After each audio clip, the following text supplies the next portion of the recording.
Thank you for your content, Luke. Could you show us in Paint what the game prices and, for example, tickets should be when adjusted to inflation from 10 or 20 years ago? What the game prices, for example, tickets should be. I think you just mean game prices.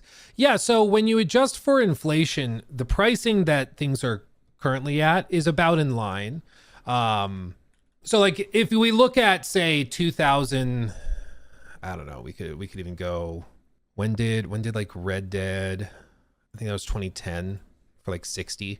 So like if we say 2010, $60 versus February of 25, a game bought at $60 back then had the same buying power. It felt the same, at least in theory, as spending $88. I guess I can zoom in so you can actually see, as spending $88 today.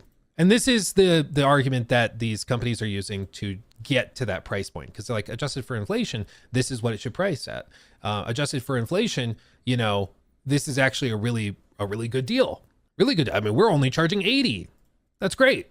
Like, when did Mario Kart 8 Deluxe whatever come out? Like I think it was a Wii U game, maybe 2014 or something. I don't know. 2012. I have no idea. But either way, like, you can see how they got to the $80 price point. You can kind of see how they got there. What's not accounted for in this, though, is the fact that the games industry is bigger, a lot bigger than it was 10 years ago. So they're selling many millions more copies of these games than they did before. And they're also filling it with other things that are making up for this. So yeah, they might not be getting $80 effectively per copy, but they're selling you the game and then selling you DLC packs. They're selling you additional controllers that they've marked up. They're selling you the online membership that they have included. A lot of these other like live service games are selling you skins and cosmetics and battle passes every single, quarter. And so for them to be like, yeah, we're just not getting as much money as we used to, it's not really true. It just isn't. Like, yes, if we look at just the initial sticker price, sure, yeah, it's lower in terms of purchasing power.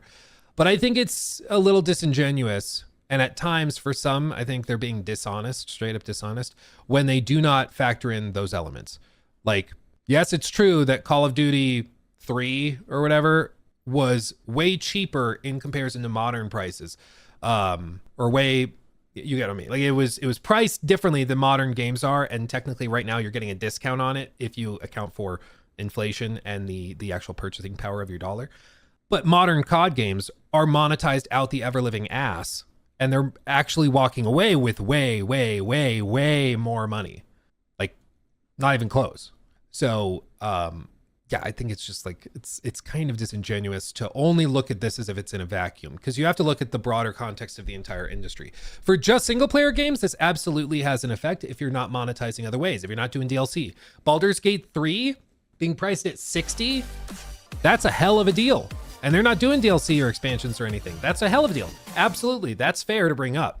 But to like compare Call of Duty or Mario Kart or some of these. For Tiger Bird through Super Chat, the prices of these games are appropriate given inflation rates. But I think the reason this hurts and people are angry is because wages overall haven't adjusted as well, at least for my region. Absolutely. I think that is a huge component of it. And I also think ultimately the saying is the customer is always right. I don't think that's like, we joke about how, well, no, technically the customer can be wrong. In this situation, it's like I've said a bajillion times, perception is the reality that you have to deal with. Perception in many ways is reality, effectively, in terms of what you have to interact with and deal with. And if consumers' perception is that your game is too expensive, whether you pull up the CPI index and compare inflation rates or not, if that's what people feel, that's the reality you're dealing with. Even if you're like, well, actually, adjusted for inflation, it's actually cheaper than it should be if we compare it to the prices as they were 22 years ago. Okay, still feels too expensive for what it is. It could be fully adjusted for inflation. It would still feel too expensive. If for some of these games that they're charging this much for, it's like, cool, still feels too expensive. Like some of these games that they're charging $70 for feels too expensive for what it is. $60, it's like, this isn't worth 60. It's more like a $40 game. And I feel like that nuance is also just totally lost. It's assuming that the value of the product has remained the same, and also that the standards have not risen. As technology has progressed, people's expectations have risen, people's demands have changed, as I think they should. And as a result, like the game you used to be able to get away charging full price for, nowadays you might not be able to charge full price for that. People expect more because there's more competition, there's bigger games, bigger projects and stuff. So Yeah, beyond technological advancements, Red Dead Redemption 2 at $60 in 2018 versus Red Dead Redemption 1 at $60 in 2010 feels like a bargain.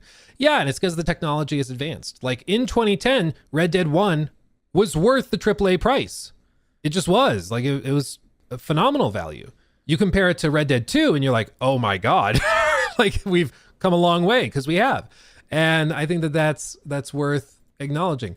But yeah, there is, to a certain extent, like, I think people often are looking for ways to justify the purchase they've already decided they're going to make. A lot of these people that are defending like Nintendo's pricing, they've decided they're going to buy a Switch 2 and they're just trying to find a way to justify it. And listen, I love spending money. It fills me with joy.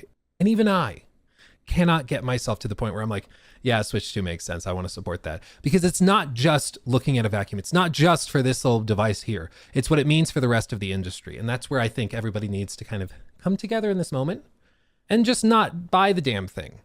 I really think that will help the industry in the long run. Because if everybody comes together and it's like, yeah, we're not paying $80 for that. You could see a correction. Imagine the press release. Nintendo updates pricing of Mario Kart 8 after player feedback. We're going to drop the price to $70. We hear you. We get it. That would be phenomenal for the industry. That might actually scare Rockstar. They still probably price GTA 6 at $80, but that might actually give them a second thought. But only if people like actually vote with their wallet. People will buy it if they have the money. I think it's as simple as that. Well, I don't think it should be as simple as that. Granted, I think some people will just behave that way. Which is why you've seen some people try to frame it as, oh, so you're broke. Like, it's not a matter of money. I don't want to buy it because I don't want to set that standard.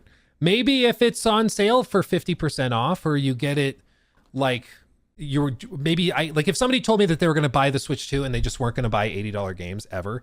Okay. Like I can see that. If you're a big Nintendo fan, like, okay, I can respect that.